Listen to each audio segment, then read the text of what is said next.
And today we are shooting all the way from Zimmerman, place inaitwa Mirema. For those people who are familiar with where I am pointing at, that supermarket is very, very famous. Ukitoka hiyo barabara inaitangwa Mirema Drive, ukiteremka unaonanga ile Ketia's supermarket straight in front of you. So the vehicles of today's discussion is a Daihatsu Mira, the vehicle you are seeing in front of us. And one unique thing about today's video is that this vehicle is being driven by a lady. So is a lady driver. She has been driving this vehicle for the last 4 months. And this is her first vehicle into the business. So she has not done a taxi business before. She has only driven this vehicle for the last 4 months. And she is going to give her experience and her point of view with regard to this vehicle, with regard to the whole industry as a whole, and also to encourage other women so that they can see if this is a business that you guys can come and join. So just to show you around, this is a Shell petrol station, and right in there you can see Auto Express. I have left my vehicle there, Nissan March, for service, and I took that opportunity to come and shoot this video so that we can have more discussions. So as you can see, our guest for today is there waiting for us to go and ask her a number of questions. So mambo poa sana. So tutumie Kiingereza, Kiswahili, Kikuyu, hii channel inakuanga open. Tutumie la gani? English. Tutumie English. Sawa sawa. So nitakuuliza first of all, maybe you tell us your name. Utuambie uliingia hii industry when na imekupeleka aje kwa hizo miezi kadhaa umekuwa hapa. My name is Vela Kavochi. Industry nimeingia 4 months ago around September, and so far so good. I can't complain. It's a good industry, and especially for women, because I believe in this industry most of the riders are women. So without women the industry also, although the drivers men ndio wengi, so I'd encourage most women to come through, because we are given a priority. Hata ukienda mahali kama kuna requests, women are given first priority. So you have been here since September. Yeah. So September and you are in December. So it's like 3 months around. September, October, November. It's 4 months. Yeah. And just to ask, before you came here, how did you get your way into taxi driving? Because I know siku hizi ni ngumu sana watu kupata ideas of business. How did you get your first idea to come into this business? You know, when you request a cab, mostly unapatanga ni male drivers. So I was working before. I was employed somewhere in Westlands, and I got late to kwenda nyumbani, and then I requested a cab and a lady driver came. So I was shocked. So I asked her a few questions, and niliona ni kitu poa. First of all, because it's something like you're self-employed. You can set your daily targets, you can have your monthly targets. So she encouraged me, and I took her number. So she took me every step. Like, I had a driving license before. So she advised me on what to do to get PSV badge, and how to get even a car to work with. So she held my hand just like that. Ni driver alinibeba. Yes. We made friends, and then she took me step by step, and then she added me to WhatsApp groups zenye ya female drivers too.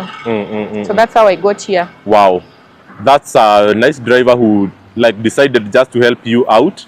And if you don't mind, what job were you doing exactly before, and how do you compare it with the current one in terms of earnings, in terms of hours of work? Because a lot of people complain that this taxi driving will cost you a lot of hours driving. You drive the whole day, night, and you don't make money. So how do you compare the work that you are doing before and this one? So previously, when you're working under somebody, you have to work under their own conditions and terms. So I was working in the sales industry. So hapo unachungwa na mdosi na kila kitu. But now when you're in the taxi industry, you manage to take part of your time, kama unaweza shinda na familia, and then the others you can decide. As I said before, you can set your daily targets. Pia kuna kuwa na mobility sana usiku, maybe during the weekends. So you set your targets on Monday, unaweza fanya mchana. It's just kujipanga. It's like having your own business, maybe a shop. Ukijua shop yako inafanyanga vizuri sana from 8 a.m. to 12 maybe ama to 5 jioni, unajipanga tu and then you check on your areas of work. Ukiangalia kuna mahali fulani ukienda kunanga requests, you go to a place where there is kuna watu wana move sana. The same way you set up a business, you have to check on the location and the flow of people. So the same things, just like any other business. So you have to manage your time well. Pia unaangalia health yako. You can't go to the road when you're not in a good mental state. So unajisikiza vizuri, unajua barabara iko na mambo mingi, so you have to be okay driving. Yeah, so for yourself, what target do you have? Let's say in terms of the money you need to make per day, or in terms of distance you need to travel per day, or in terms of hours you need to work per day. Like how do you measure your success rate on day-to-day basis? Basically, everybody's in business or you're working because you're looking for money. Sometimes huwa nachapa hadi 24 hours. I can, especially on Saturdays, nezamua ni chape from 7 a.m. to 7 a.m. because inakuanga very busy. And Sundays pia wazazi wanashinda na watoto sana, so neza chapa from after church mpaka midnight. So it is just something you need to, like me, I set targets na pesa. Sometimes you don't hit your targets, but sometimes you even surpass. So from Monday to around Thursday and Friday, my target is around 3,000 or 4,000. But weekends you can set up to 10,000. So you, by 3,000 for example, is it the total amount you collect, or it's the money you collect plus fuel plus partners commission? Total. Because on Monday, hakunanga mobility sana. So on Monday, it's usually very slow. And Tuesdays, sometimes Wednesday is quite busy, but Monday, Tuesday up to Thursday, my target is usually 300. Sometimes I fail to reach, sometimes I surpass. Yeah, so I usually balance. Kama siku hit target yangu ya Monday to Friday, I maximize on weekends. Yes. Yeah. So what is your worst day? Like how much money did you ever make on your worst day? 400 bob. 400? Yes. On my worst day. On your worst day? It's because I didn't check the location. I was new to the location, so I parked there. I started moved around, no requests. Oh, so you had not removed the destination? No, the destination was there, but the area I was in, I think people just use matatus there and tuk-tuks. And you are on the road for, like, you are out of your house for how many hours for you to make just 400? Around 6 hours. 6 hours? Yes. And you made only 400? Yes. How was your mental health? Of course you feel disappointed because now you're moving around the area, you can't find requests, you can't again just go around moving, and you're using fuel. Yes. So it's, normally I took it as a normal day in business because we have days you are succeeding and there are days you just have to make losses. So it was my worst day, but since then I haven't made such like a mistake. And how many days are there, let's say, in a month of like worst income?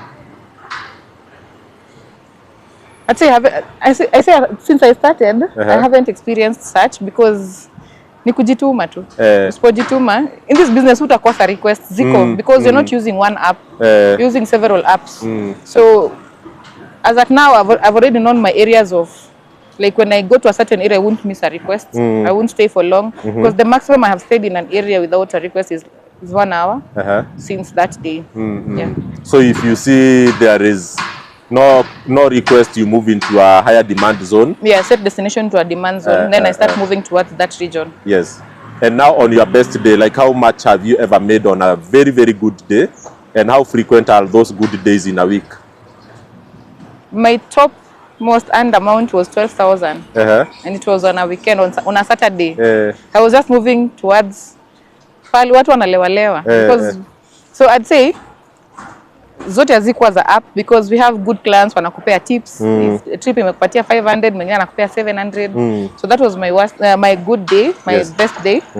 And hazikuwangi frequently, but usually weekends I maximize. I know the power of that usiku. So kwa kawaida weekend ndipo pesa ziko mingi. Yeah. Does it matter on weekend kama ni ya Edmund ama any other weekend is just a good work any day? Other weekend because Kenyans love partying. So hakuna hata ukisema una pesa enda tu mali kuna club imejaa 24/7. So if people say they don't have money, it's them who don't have money, not everyone. So I just wanted you to show us around the vehicle a bit. Utuambie which vehicle do you drive? And you have been having this vehicle since when? Whether it is yours, whether it's for partner, and then we discuss other issues. Because right now I know the issue of vehicle is a very hot topic among drivers, given that Uber is saying that they will remove some vehicles from their platform starting next year. So I just wanted to know more about the vehicle you drive and how comfortable it is, or whether it's a vehicle you can advise someone to buy and do Uber with, especially for ladies. Okay. Yeah. So we go in ama tu nje tu? Yeah, you just outside, you can open the door, maybe show us inside as you explain. So this is a Daihatsu Mira model 2013. For consumption, it's a 660cc. It's good in fuel consumption. Haikunywi sana. Actually unaweza hata kama ni 1000, you can move around with it. So in terms of comfortability, I'll actually prefer this because most clients, unajua gari kubwa zinanga legroom. This one has a very wide legroom. You're very comfortable. Nje inakaa ndogo but ndani it's quite spacious. Iko na space. And then just vehicle maintenance, haitumii sana. Yani utatumia pesa mingi ku maintain gari ndogo kama hii. In terms of prices, I think it's quite affordable. I can advise somebody to buy a small vehicle when it comes to business. Usichukue gari inakunywa sana because we are in business to look for money. You're not coming here to spend kwa barabara and you're not getting clients. So for me, I prefer a smaller vehicle when it comes to business. And how far have you gone with this vehicle outside Nairobi? Because people say that these 650 vehicles, they struggle so much with long distance trips, with heavy luggage. I've gone to Murang'a. The farthest I've gone is Murang'a. And Kimende. Yeah, that is the farthest I've gone. Na ichemki, ifanya, as long as you've maintained the vehicle, it's okay. It's in a good condition. Sijai experience ikichemka ama ikifanya nini. It's very okay. Is there a place that you went and the vehicle was unable to access? No. Hakuna mlima umeshindwa kupanda, matope imeshindwa kuvuka? Iko sawa kabisa. And why do people say that this vehicle don't perform? People have different experiences. And I'd say hizi ni vitu zimetengenezwa na binadamu. So maybe meko wako alikuchota mahali na karibu gari. For me sijapata hiyo experience so far. I think for me sijapata a bad experience with the vehicle so far. And now on the side of the ownership, is it a partner's or it's your vehicle? It's a partner's vehicle. Yeah. What arrangement do you have with the partner? Because we also like informing people, if for example there is a new first-time driver who is discussing with a partner somewhere, we want them to understand, mtu akipewa Daihatsu Mira kama hii ya 650cc, like they have an idea of how much they should be paying to their partner, and also for the partners not to overcharge their drivers or maybe to ask for too less.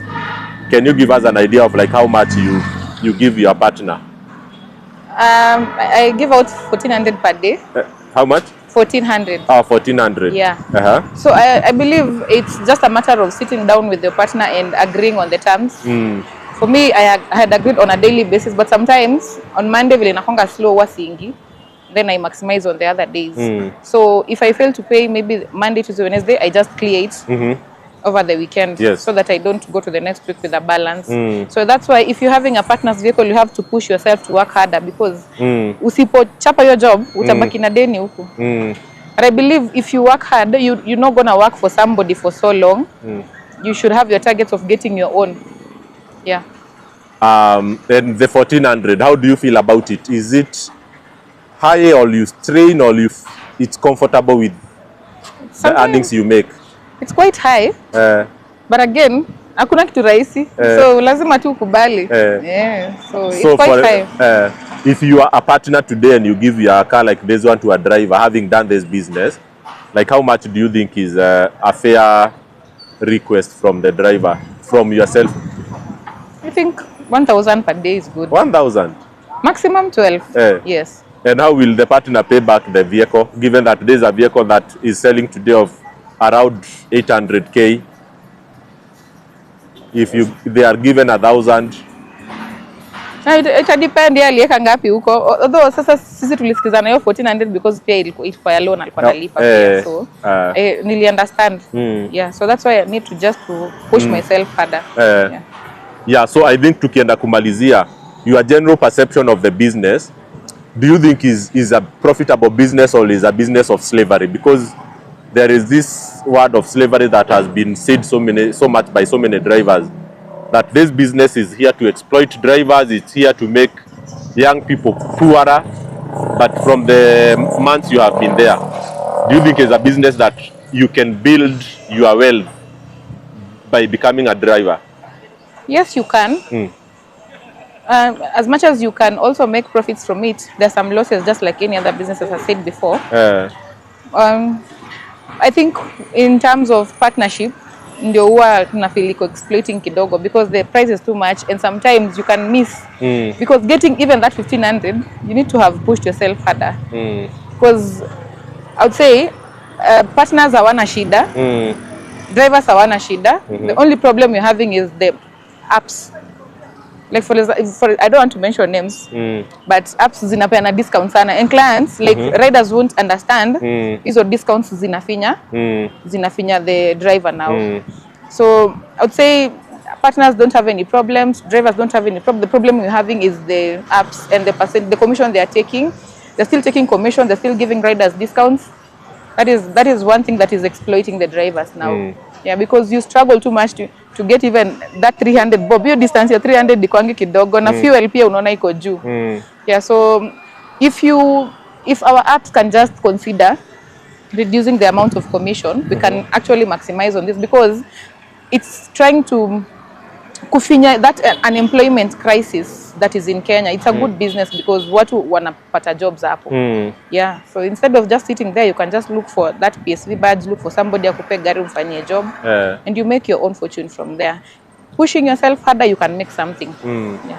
And for the ladies, is it a job that presents special challenges, or is it a job that presents special opportunities for women? Do you think that while you are driving, you are more exposed to some risk and dangers, or you enjoy some special privileges when you are a lady driver compared to like men drivers? I'd say in terms of risks, yes, there are risks, and especially at night. That's why most evenings you won't find ladies on the roads, because now in Kenya a lot is happening. People have been buried in quarries or something, so we just fear. We had a case of one of our lady drivers who was kidnapped, you see. Yes. So I would say if you come in, you're going to be educated on your safety, because the lady who brought me in this industry educated me on my safety, where to drive, at what times, not where to, like somewhere I wouldn't go at a certain time. And then we have apps like Zelo that we have also organizations with drivers. You can get yourself into one. In case you are in a distress somewhere, you'll come to be rescued by your fellow Uber drivers. That is one thing I came to learn, and I am in one. So I think if I'm in distress somewhere, you just call upon it. It's always on. So you call upon the rescue, and then they come. So there is security, but you also need to educate yourself on matters to do with security. In case it's at night, you can, if it's a lady, you can set women's only. So for me, I haven't experienced any distress so far, because I learned on my safety measures and precautions, so I'm okay with that. But I'll advise ladies to venture in the business, because when you walk somewhere and you find like 10 cars parked and all are men and you're a lady, you're going to leave the first, you're going to get a ride the first one. Then they'll consider, okay, because men are too much, there are too many, so ladies are being given priorities, because most of the ladies don't ride during the night. Yeah. Wow. So moving forward, do you plan to maybe look for a job and go back to employment, or do you feel like you will save money and buy your vehicle and continue investing in this industry, or like what is your perspective of the next coming years? I won't go back to employment. I'll just save money and get mine, not only one, but at least a fleet, so that I can provide opportunities to others too. All right, so nimeshukuru sana. I don't know, as your closing remarks, do you have something that you can say just to anyone who is watching as an aspiring driver or as a partner out there? maybe my closing remarks is, if you get an opportunity somewhere, don't let it go, because opportunities are just taken by other people. You might be seated down there and you are unemployed, you're having stress issues, maybe you're a parent, or maybe you have a kid who finished maybe high school and they haven't gone to campus. Tell them to go and look for a PSV badge. Let them go to a driving school. You can talk to a partner who can give them a vehicle. They give them chances to work with them. We have very many vehicles outside here. So I'll just encourage the youth. This is a good opportunity, you can grow yourself. Usiingie na terminology za ukipata pesa utaenda kupiga sherehe, hapana. So you can venture into it. Just grab any opportunity that you can get around. All right, so thank you very, very much. We appreciate and we wish you all the best, because you have told me that you have just started the work for today, and we will send you a link on your WhatsApp so that you can watch the video. And thank you very, very much for sharing. I know your message will reach to so many people, and a lot of people will be encouraged, and hope nobody gets discouraged from that experience. All right, thank you very much. Okay, bye.